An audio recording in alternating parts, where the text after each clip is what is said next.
말씀은 레위기 21장 1절과 6절을 보도록 하겠습니다. 구약성경 레위기 21장 1절 1절하고 6절 1절만 보도록 하겠습니다. 여호와께서 모세에게 이르시되 아론의 자손 제사장들에게 말하여 이르라. 그의 백성 중에서 죽은 자를 만짐으로 말미암아 스스로를 더럽히지 말려니와 6절 그들의 하나님께 대하여 거룩하고 그들의 하나님의 이름을 욕되게 하지 말 것이며 그들은 여호와의 화제 곧 그들의 하나님의 음식을 드리는 자인즉 거룩할 것이라. 아멘. 할렐루야. 아멘. 감사합니다. 오늘 특별히 어버이 주일이라고 지금 여기 우리 어린 친구들은 교회학교 아이들이에요. 옛날에는 교회학교 하면은 초등학생들만 생각했는데 교회학교는 총장면 이하가 다 교회학교. 총장면도 어떻게 생각하면 교회학교예요. 그래서 우리 청소년들이 뭔가를 잘 준비했는데 참 이뻐요. 거기가 참 신기하고 아주 신기달라라는 생각이 예전에는 어버이주일이다 하면 카네이션을 다들 만들어가지고 가슴에 달아드리기도 하고 이렇게 하고 서로 감사도 하고 어떤 때는 선물도 하고 또 그것이 조금 지나니까는 이제 뭐 자그마한 화분을 가지고 막 서로 드리기도 하고 나누기도 하고 이렇게 했었는데 이제 가면 갈수록 참 막 생각들이 다양해집니다. 이런 것도 참 괜찮은 방법인 것 같고 엊그저께 어떤 저기 어버이날에 누구를 만났는데 그분들은 이제 자기들도 꽃집만 어버이날에 불티나게 팔리면 안 되겠다. 나도 뭔가 좀 거기 들어가야 되겠어 하고 봤는데 선물을 뭘로 하는가 봤더니 카네이션을 했어요. 카네이션을 했는데 이 카네이션이 꽃이 아니야. 떡이야. 떡을 가지고 카네이션을 색깔별로 다 이렇게 만들어가지고 아니 그것을 이만한 가게 해서 이걸 선물로 주는 거예요. 그것도 굉장한 발상이에요. 그죠? 가면 갈수록 세상이 바뀌고 문화가 바뀌니까 꽃들도 다양해집니다. 어쨌든 뭔가를 받았다라고 하는 그거보다 중요한 것은 우리의 마음이 중요한 것 같아요. 그죠? 부모를 사랑하고 공경하는 것도 우리의 마음이지 않은가 이런 생각이 와요. 마음이 없으면 그들을 향한 어떤 그러한 생각조차도 어떻게 하기가 힘들겠죠. 어버이라고 하는 그 이야기 제가 작년에 한번 말씀을 드렸던 것 같은데 어버이 주일 예전에는요 어버이 주일이라고 안 했어요. 그죠? 뭐라고 그랬죠? 어머니 날이라고 했어요. 어머니 날. 그죠? 어머니 날이라고 하니까요. 아빠들이 다 데모했대요. 아니 왜 부모는 저기 아빠 엄마인데 왜 엄마 날이라고 그래? 어떤 아빠들은 좀 이해도 했어요. 아이를 엄마가 낳지 네가 낳냐. 저기 좀 이해도 해줄 수 있었는데 이러한 것들을 서로 조합을 해가지고 어머니의 어자를 따고 아버지의 어자를 따서 어버이 날 이렇게 이제 만들었다고 그래요. 어쨌든 이 말에 대해서 지금 어버이 주일을 우리가 지키고 있지만은 이것은 이제 우리 하늘에 있는 거에 그림자라는 겁니다. 왜냐하면 이것을 통해서 무엇을 볼 줄 알아야 되느냐 우리의 시각이 굉장히 중요해요. 어버이, 부모님 이 부모님의 대상이 누구냐면 하늘 아버지라는 거예요. 그래서 성경적으로 풀으면 그렇다라는 거예요. 하나님께서 자녀들이 부모를 공경하고 부모의 가르침을 따라서 순종하고 이렇게 살아가는 모습들을 통해서 내가 어떻게 하늘아버지에게 예배해야 하고 어떤 자세를 가져야 하는 것인가를 성경을 통해서 풀어놓았다. 우리는 그렇게 봐야 됩니다. 사실 하나님은 이렇게 당신의 이 계명인 이 토라를 지킴으로 인해서 우리를 낳아주고 길러주신 이 육신의 부모에게 효를 다해야도 하지만 무엇보다 먼저 하나님을 중심으로 정말 사랑하고 또 하나님을 우리의 삶의 기준점에 두고 살아갈 것을 요구하고 계심을 우리는 먼저 알아야 된다 것입니다. 우리는 하나님을 뭐라고 부르죠? 아버지라고 고백을 합니다. 그죠? 아버지 하나님이라고 해요. 그 이유는 뭐냐면 우리들이 자기를 만들어 놓은 이 부모를 공경해야 하는 것처럼 우리 스스로를 우리의 영혼을 창조해 주신 아버지 하나님을 경외하는 것이 당연한 이야기다라는 것입니다. 하나님을 경외한다라고 하는 것은 하나님에 대한 올바로 하나님을 향해서 예배할 수 있는 것, 뭐 어떻게 이렇게도 표현할 수가 있고 또 늘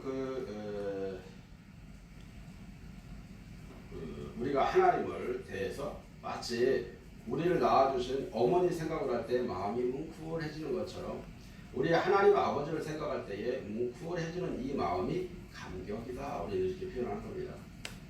이러한 마음을 갖게 된다면 얼마나 좋을까요?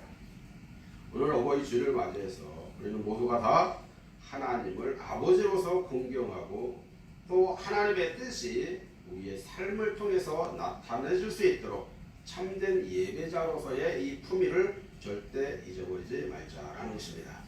그런 의미에서 오늘 이 말씀을 중심으로 저는 하나님이 기뻐하시는 예배자라는 제목으로 함께 은혜를 나누려고 합니다. 오늘 말씀은 히브리어로 이야기하면 에모르라고 해요.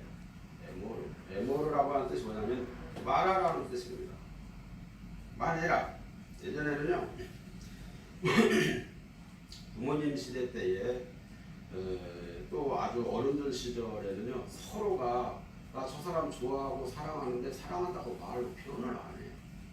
누군가가 이야기를 하면 뭐라고 말하냐면은 자기야 나한테 사랑한다 말 좀 해봐.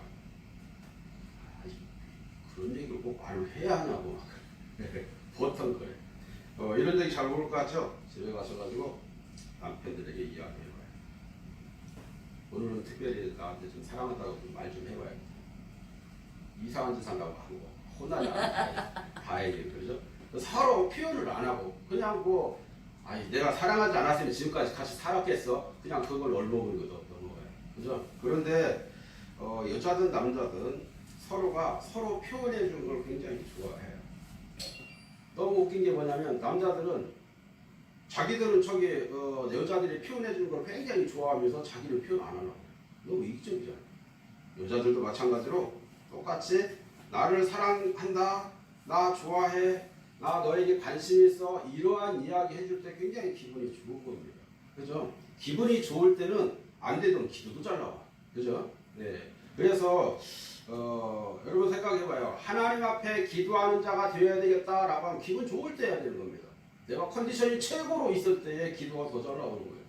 그런데 대개 사람들이 조금 생각을 잘못하는 게 뭐냐면 내가 슬플 때, 억울할 때, 뭔가 막 누구에게 눌리고 있을 때 이때에 막 기도가 더 잘 나온다고 생각하는 사람이 있어요. 이거는 기도가 아니라 그냥 탄식이에요. 자기 혼자만의 그냥 푸념, 신세한탄에 불과할 때 이건 기도가 될 수가 없어요. 그래서 우리가 하나님 앞에 예배해야 할 때는 어떻게 예배해야 되느냐? 나의 몸가짐을 최고조로 최고의 컨디션을 만들어서 하나님 앞에 드려야 된다는 겁니다. 예전에 한번 그런 얘기 한번 해드린 적이 있어요. 우리 하나님은 우리가 세상에서 살다가 그냥 쓰고 나중에 다 빠진 걸 써가지고 하나님 앞에 드리는 쓰레기 하치장이 아니라는 겁니다. 우리 하나님은 최고로 영광받아 마땅하신 분이고 전지전능하신 분이시기에 내가 최고조로 좋아졌을 때 이 모습을 하나님 앞에 드리는 겁니다. 할렐루야. 아멘. 그래서 이 시간에는요 이 본문을 가지고 우리가 어떻게 살면 내가 하나님이 기뻐하는 거룩한 예배자로 살 수 있을까 이러한 얘기를 잠깐 드리고 마치도록 하겠습니다.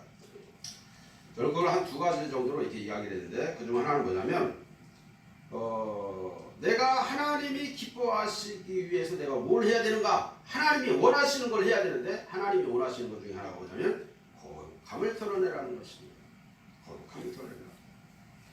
이 거룩함을 드러낸다라고 하는 것이 굉장히 광범위하기 때문에 저는 한 세 가지 정도로 이렇게 함축을 해봤습니다. 하나는 뭐냐면 성경에 거룩함을 드러내기 위해서는 그 토라에 나와 있는 그 내용 그대로 보면 시체를 가까이 하지 마라 이런 얘기가 있습니다. 시체를 가까이 하지 마라. 여러분 그 엊그저께 제가 교육자를 설교하면서 그런 말씀을 드렸어요.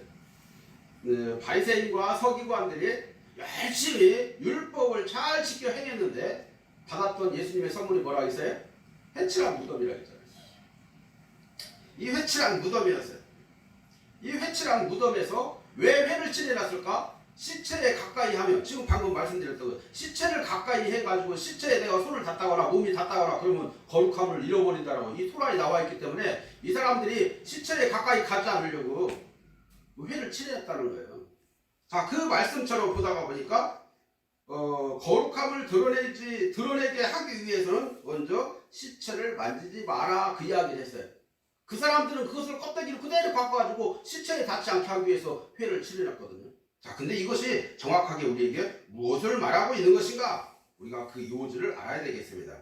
레위기 21장 1절 말씀에 한번 읽어볼까요? 주께서 모세에게 이르시되 아론의 자손 제사장들에게 말하여 이르라. 그의 백성 중에서 죽은 자를 만짐으로 말미암아 스스로를 더럽히지 말려니와. 아멘. 자, 여기서 보니까 죽은 자를 만지면은 나를 스스로 더럽히는 것이다라고 이렇게 말을 하고 있습니다. 그죠? 이 이야기를 잘 보다 보면은 이걸 쉽게 이해할 수 있는 내용 중에 예수님의 비유 중에 하나가 생각이 납니다. 그 비유 중에 하나가 뭐냐면은 사마리아 사람의 비유입니다.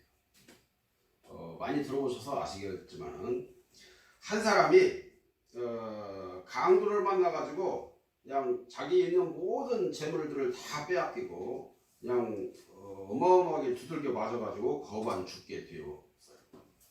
그래서 이건 뭐야, 다 죽은 거 아니야? 쭉 처진 그 사람을 길가에다가 버려두고 갔어요. 이때에 그 길을 지나던 유대인과 이 제사장이 그를 보고 저 시체니까 가까이 가면 안 되잖아. 저 만지면 안 되잖아. 거룩함을 잃어버리니까. 그래가지고 살짝 피해서 그냥 지나갔어요. 또 레위인이라고 하면은 이 성소를 지키는 이러한 사람이었는데 이 레위인조차도 최소한 여기에서 그 유대인이나 제사장은 평신도 정도 생각해서 그냥 지나가도 된다 치지만 여기 레위인은 그렇게 하면 안 되잖아. 근데 이 레위인조차도 시체가 닿을까봐 피해서 그냥 지나가고 있어요.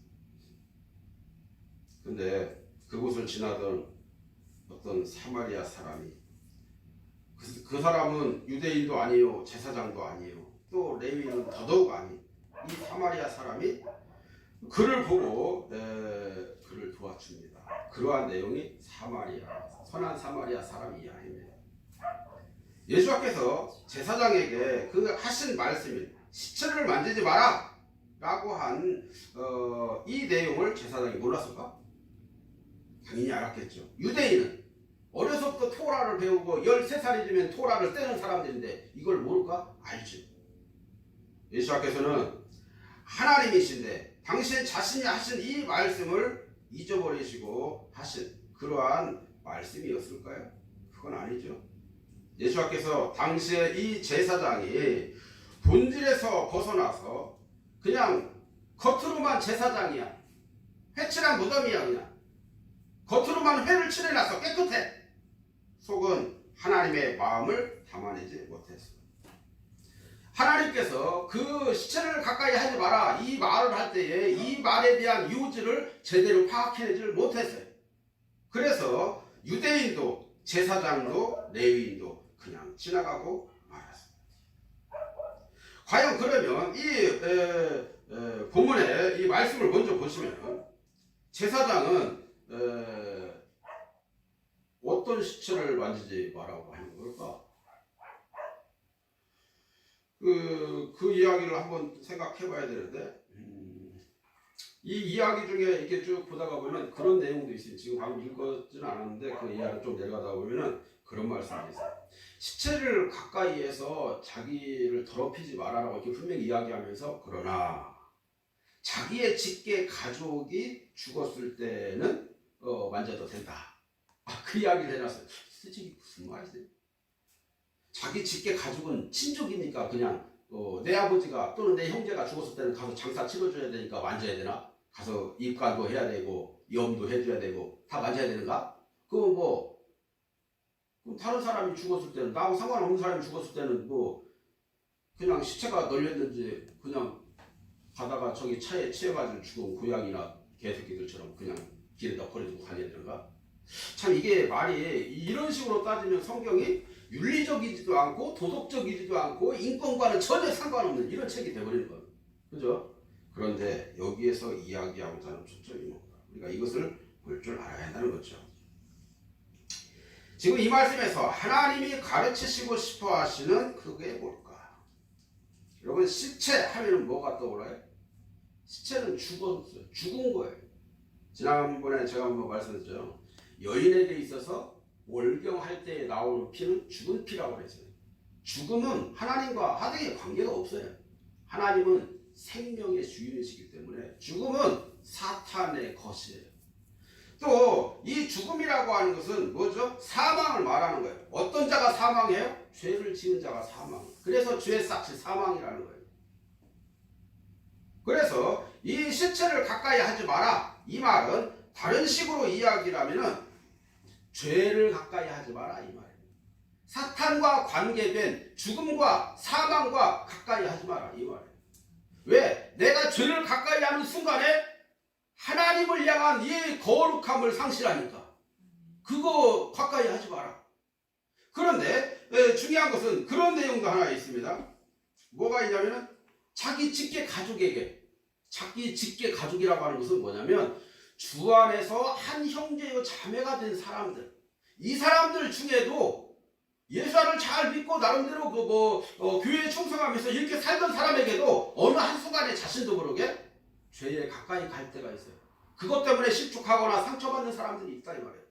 이러한 사람들은 내가 가까이 가도 된다라는 거예요. 만져도 된다. 이 말은 무슨 말이에요? 그들에게 찾아가서 마치 이 사마리아 사람처럼 저 시체에 가서 뭐 해줬어요? 도움을 줬잖아요. 도와주고 그를 친절하게 병도 싸매주고 뭔가 어떤 자기가 할 수 있는 최선의 일을 아낌없이 해줬다라는 거예요. 자기 직계 가족에게. 다시 말하면 주 안에서 한 형제로서 조금 마음이 우울해지고 굉장히 좀 어려움이 처해져 있는 그 형제들에게는 찾아가서 그를 위로해주고 같이 기도해주고 그를 향해서 함께 해주라는 이야기입니다.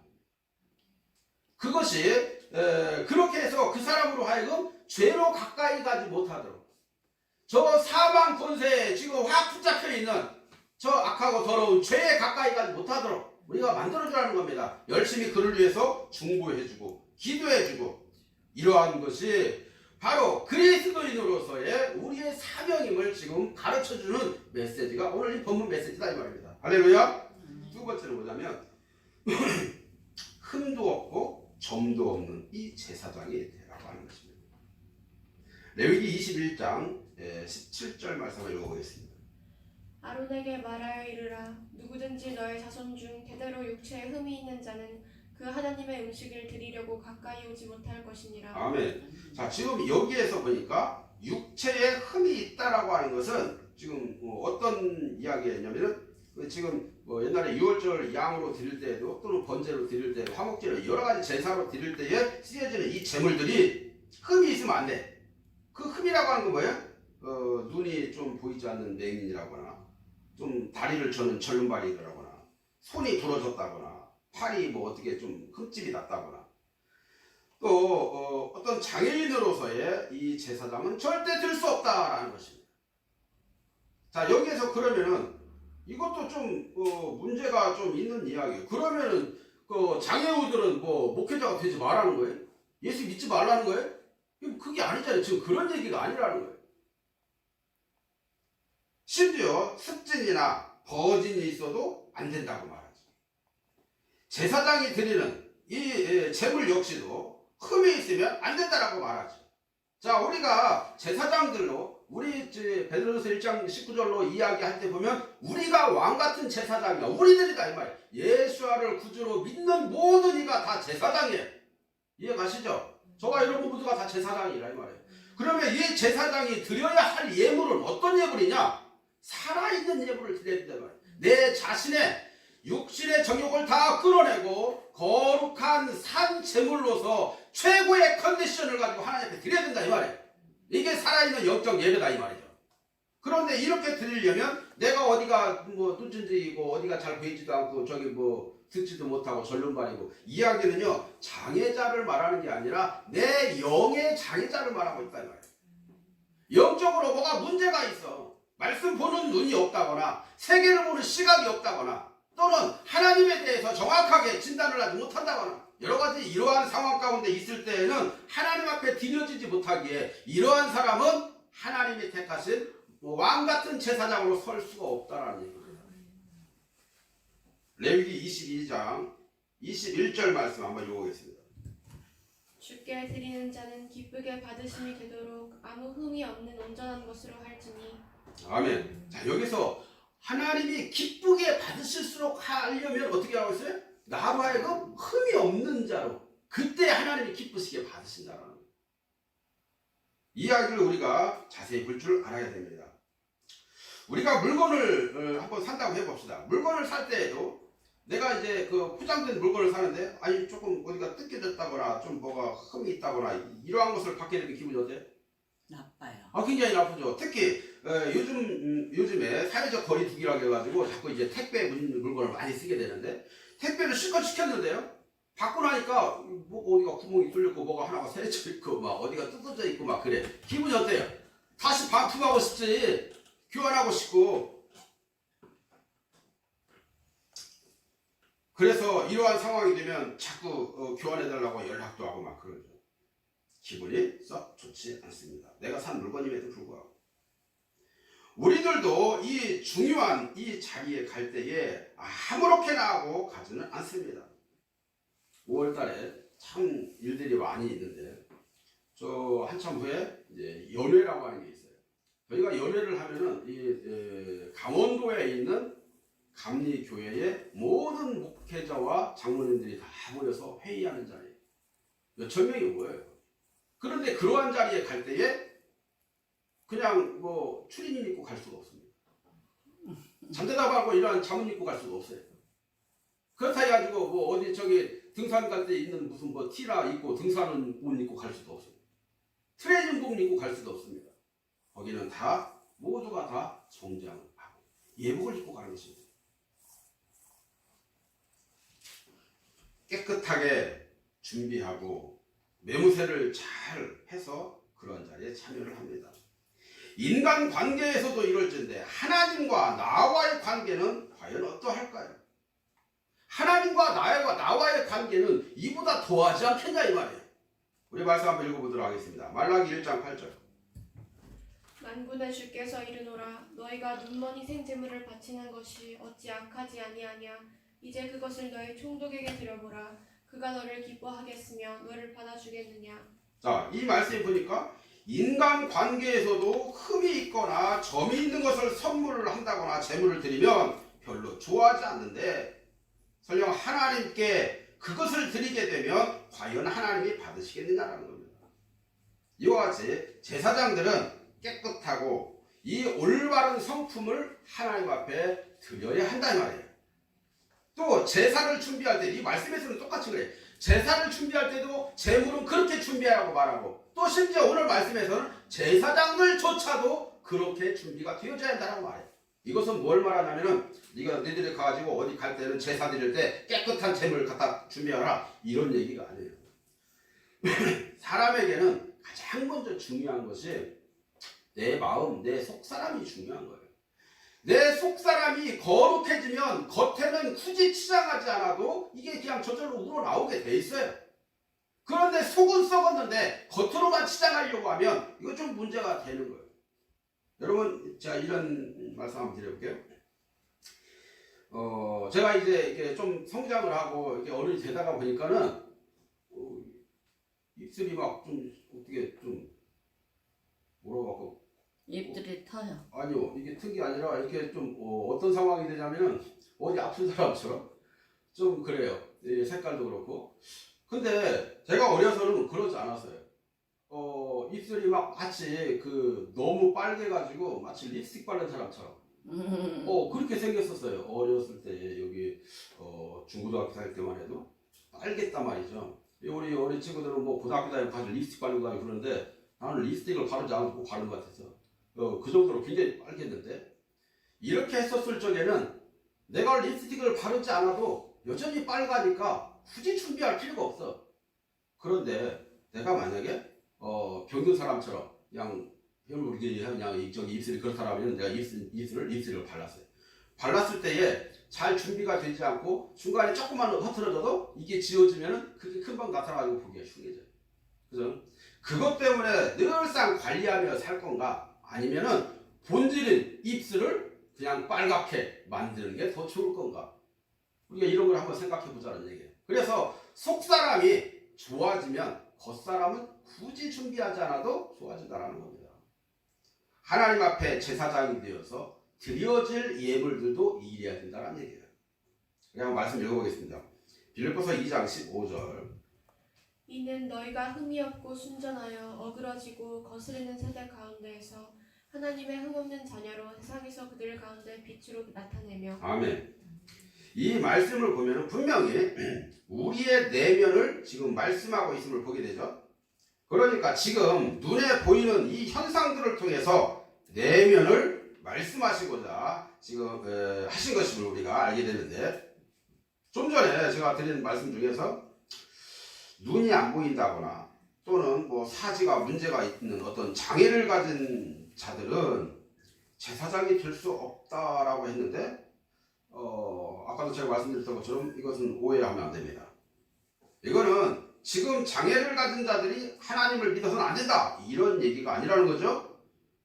이러한 것은 지금 눈에 보이는 이 현상인데, 이러한 것들로 인해서 하나님은 인간의 어떤 내면을 지금 말씀해 주시고자 하는 것을 우리는 알고 기억해야 된다는 거예요.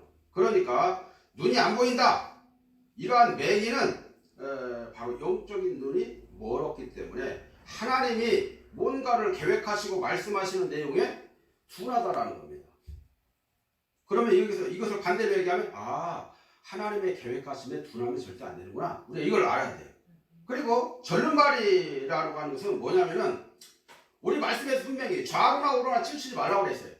좌우나 우로나 치우치지 말라, 이 말은 뭐 좌파로 가고 우파로 가고 이런 얘기가 아닙니다. 하나님을 향한, 하나님이 창조한 이 땅을 향한 편견 갖지 말라는 겁니다. 선입관 갖지 말라는 거예요. 그냥 하나님이 만들어 놓은 거 그냥 뭐 있는 그대로 바라보고 내가 평가해주고 같이 사랑해주고 생명의 말을 전달해주라, 이 말입니다. 할렐루야. 또 여기에서 이 말씀으로 보다가 보면 오늘 이 말씀과 연결된 이 누가복음 11장과 12장의 말씀을 이렇게 쭉 보다가 보면 어떤 내용들이 나오냐면, 바리새인들의 이 누룩, 곧 외식을 주의하라 라고 하는 이 말씀과 연결이 됩니다. 아까 서두에 제가 말씀드렸던 회칠한 무덤이라고 하는, 정말 이 신랄하게 비판했던 이 예수와의 이 모습을 우리가 보게 되는데요. 선한 사마리아인의 이 비유에서 제사장이 그냥 지나간 것에 대해서 주님은 그들이 겉은 깨끗하나 속이 어떻다고? 속이 맹인이다, 속이 절름발이다, 한편만 보고 있는 자다, 이렇게 지적하고 계신 것임을 우리는 알 수가 있습니다. 그러니까 제사장은 하나님을 대표하기 때문에 영혼육 모든 부분에 있어서 온전하고 흠이 없어야 한다, 이렇게도 볼 수가 있는 것입니다. 왜? 하나님이 우리 가운데 항상 말씀하실 때는 내가 거룩하니 너희도 거룩해라, 이렇게 말씀하잖아요. 내가 흠이 없으니 너희도 흠이 없어라, 이 말이에요. 그의 제물도 하나님이 기뻐하시고 거룩한 산 제물이 되어야 함을 지금 말하고 있다, 이겁니다. 우리는 이 제사장도 되고 제물도 됩니다. 예수 앞에서 대제사장이 되시고 또 제물도 되신 것처럼 우리도 마찬가지예요. 하나님 앞에 제사장도 되고 제물도 되는 것입니다. 그것이 주님을 닮아가는 거죠.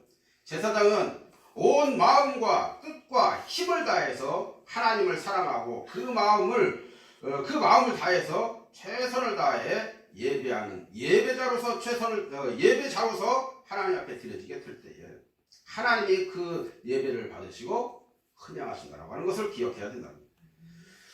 그래서 이 예수님께서 오셔서 이 맹인들 또 절름발이들 이러한 장애를 가진 이 제사장들 있잖아요. 뭔가 문제 있는 이러한 사람들, 각색 병든자들, 이러한 모든 사람들에 대해서 예수님께서 이 땅에 오셔서 고쳐주신 걸 보게 됩니다. 그거는요, 그냥 지금 중요한 것은 내가 아프니까 이거 치료 받았어, 이게 중요한 게 아니에요. 이거 가르쳐 주려고 하는 게 아니라 하나님 나라는 이런 것이 아니야, 정상이야, 이것이 가르쳐 주고 있는 겁니다. 편견에 휩싸인 자들이 있는 게 아니야, 절름발이가 있는 게 아니야, 눈으로 보지 못하는 맹인들이 있는 것이 아니야, 듣지 못하는 자가 있는 것이 아니야, 말하지 못하는 자들이 있는 게 아니야. 이거 지금 가르쳐 주시기 위해서 직접 다 치유의 역사를 보여주고 계신다 이 말이에요. 그냥 단지 사람들에게 내가 이거 치료시켰어, 약도 없이 수술도 없이 다 치료했어, 기적을 보였어, 아니 이거 보여주려고 한 게 아니다라는 거죠. 하나님 나라는 온전하여 흠도 없고 점도 없는 거룩하고도 복된 이 제사장들의 모임이 하나님 나라이기 때문에 그걸 보여주고자 한 것입니다. 할렐루야. 세 번째, 하나님이 정하신 이 시간표대로 살 때에 거룩하다, 거룩해진다 이렇게 말씀합니다. 말씀 한번 읽어볼게요. 레위기 23장 2절로 3절. 이스라엘 자손에게 말하여 이르라. 이것이 나의 절기들이니 너희가 성회로 공포할 주의 절기들이니라. 엿새 동안은 일할 것이요 일곱째 날은 안식일이니 성회의 날이라. 아멘. 이 말씀을 이렇게 쭉 보다가 보니까 절기라고 기록한 이 히브리어 단어를 다른 말로 이야기하면 모에딤이라고 하는 이야기입니다. 이렇게 이야기를 해요. 그리고 하나님과 이 만나는 이러한 시간들이라고 하는 것을 말하는 거죠. 만일 어떤 사람이 의사와 또 오전 9시에 내가 만나기로 이렇게 약속을 했는데 일이 있어서 오후 1시쯤 그렇게 갔다라고 하면 그 사람은 의사를 만날 수 있을까 없을까요? 못 만나요. 왜? 약속된 시간에 가야 의사를 만나는 거지 약속을 어기고 가면은 만날 수가 없는 것처럼 하나님이 우리 제사장들과 약속을 정해놓은 시간들이 있어요. 그게 절기라는 거예요. 그런데 이 절기를 내가 잊어버리고 그냥 지나가 버렸어. 지나갔으니까 이제 끝났어. 이게 아니야. 내가 지나갔다 할지라도 기억해서 다시금 약속을 정하고 나는 그분과 만나야 돼. 그렇지 않든가 또는 절기를 항상 기억해서 그날을 지켜내야 되는 거예요. 그게 우리의 사명입니다. 이 오늘 방금 드렸던 이 말씀 중에 안식일도 바로 그러한 절기예요. 어떤 사람이 혹시 이럴 수도 있을까요? 내가 오늘 하나님 앞에 예배하지 않았다고 나 깜빡했어. 월요일날 따로 와서 예배할 수 있어요? 그거 그렇지 않다는 얘기죠. 하나님은 제사장들에게 하나님과 서로 사귀기 위해서는 반드시 세상에서 먹고 살기 좋게 정해진 시간표대로 살지 말고 하나님이 약속하신 정해놓으신 스케줄대로 살아라 이렇게 말씀하고 있는 거예요. 여러분 기억하십시오. 안식일과 절기는 바로 하나님 나라를 세워가는 방법이며 또 하늘의 비밀들을 가르쳐주시는 이러한 시간들이라고 하는 이 사실을 말해요. 교회에서 광고 시간에 하는 이 말을 듣지 못하면 어떤 프로그램을 하려고 할 때에 도대체 그 일이 어떤 일인지 감도 잡지 못합니다. 마찬가지로 하나님도 당신이 직접 정해놓으신 이 시간에 당신의 나라를 확장시켜 갈 수 있는 이 방법과 이 계획들을 지금 제사장들에게 다 알려주시는 것이 언제 그 절기 때 알려주신다 이 말이에요. 그래서 때에 따라 복을 받는다, 때에 따라 하나님이 명령하시고자 하는 메시지를 전달하는 시간이 그때인데 그때 제대로 듣지 못하면 하늘의 비밀들을 우리가 풀어낼 수가 없다라고 하는 것입니다. 오늘날 우리는 안식일과 절기가 예수께서 이루시고자 하시는 이 구원의 비밀을 담고 있다고 하는 이 사실을 우리가 기억해내야만 할 것입니다. 여러분 안식일은 그날을 통해서 당신의 백성들에게 예수와의 평강을 주시기를 원해서 정해놓은 이러한 시간이고 또 봄에 지키는 이 절기로 유월절과 무교절과 이 초실절이 있는데요. 이 봄의 절기는 뭐였죠? 예수와의 초림의 모습을 계시하고 있다고 합니다. 여름절기는 오순절인데 성령을 보내주시고 또 그 성령의 인도하심에 따라서 맥주절을 지키면서 하나님 나라를 준비하는 절기입니다. 더 나아가서 주님의 이 다시 오심을 기다리면서 하나님의 나라 백성으로 삶을 사는 것입니다. 그렇게 다시 오실 이 주님을 맞이하며 준비할 수 있는 이 가을철의 절기를 확실하게 알고 지켜야만 하는 것입니다. 이렇게 점차적으로 준비되어져 갈 때에 하나님은 당신의 이 사역들을 정확하게 이루시리라 믿습니다. 할렐루야. 제사장에게 요구하는 또 다른 하나는 그 거룩한 하나님의 이름을 지켜내는 자가 되라는 것입니다. 이건 굉장히 중요합니다. 하나님의 이름을 지켜내는 자. 레위기 22장 32절로 33절에 읽어보겠습니다. 너희는 내 성으로 속되게 하지 말라. 나는 이스라엘 자손 중에서 거룩하게 함을 받을 것이니라. 나는 너희를 거룩하게 하는 여호와여 너희의 하나님이 되려고 너희를 애굽 땅에서 인도하여 낸 자니 나는 여호와이니라. 아멘. 자, 여기에서 이 성우라고 하는 것은 하나님의 이름이에요. 지금 제사장은 하나님의 이름을 속되게 하지 마라 그렇게 했어요. 이것이 얼마나 하나님께 중요한 일입니까? 10계명의 세 번째 계명에 보시면은 너는 내 하나님 여호와의 이름을 어떻게 망령되이 헛되게 부르지 말아라. 하나님은 그의 이름을 망령되게 부르는 자들을 죄 없다 하지 아니하리라. 다시 말하면 하나님을 욕되게 또는 헛되게 지 멋대로 하나님의 이름을 부르고 사용하는 자들에게 죄인이다 이렇게 말하더라고요. 그 이름이라고 하는 것은요, 그 상대방 사람에 대한 인격과 이 정체성을 나타냅니다. 하나님이 그 사람에게 주신 이 뜻과 계획, 또 성품, 부르심, 사명이 모두 담겨져 있는 것이 이름입니다. 예를 들면 아브라함 하면 이 아브라함은 많은 무리의 아버지라고 하는 뜻을 가지고 있어요. 실제로 이 아브라함은 많은 이 믿는 자들의 아버지가 되었습니다. 하나님의 음성, 하나님 입에서 나오는 모든 말씀인 이 토라를 지켜내는 자의 조상이 됐다 이 말입니다. 하나님의 말씀을 맡은 자의 조상이 됐다 이 말이죠. 여러분, 아이들이 아버지의 이름을 함부로 불러대면 이 어른들이 야, 그럼 벌써 하고 이렇게 얘기를 합니다. 그죠? 혹시라도 우리 교회 제일 어린 아이가 밖에 나가가지고 권사님 이름을 막 부르고 다녀. 그럼 어떡하? 듣는 권사님 기분 나쁠 거야. 분명히 그럴 거야. 그죠? 마찬가지예요. 어른들이 막 함부로 이렇게 부르면 안 되죠. 마찬가지로 우리들도 구원해 주실 이 여호와 하나님의 이름을 욕먹도록 그렇게 불러서는 안 된다라는 거죠. 구약시대에 많은 사람들은 여호와 하나님의 이 이름을 더럽히고 거룩하게 대하지 않았습니다. 에스겔 36장 23절 읽어보겠습니다. 여러 나라 가운데에서 더럽혀진 이름 곧 너희가 그들 가운데에서 더럽힌 나의 큰 이름을 내가 거룩하게 할지라.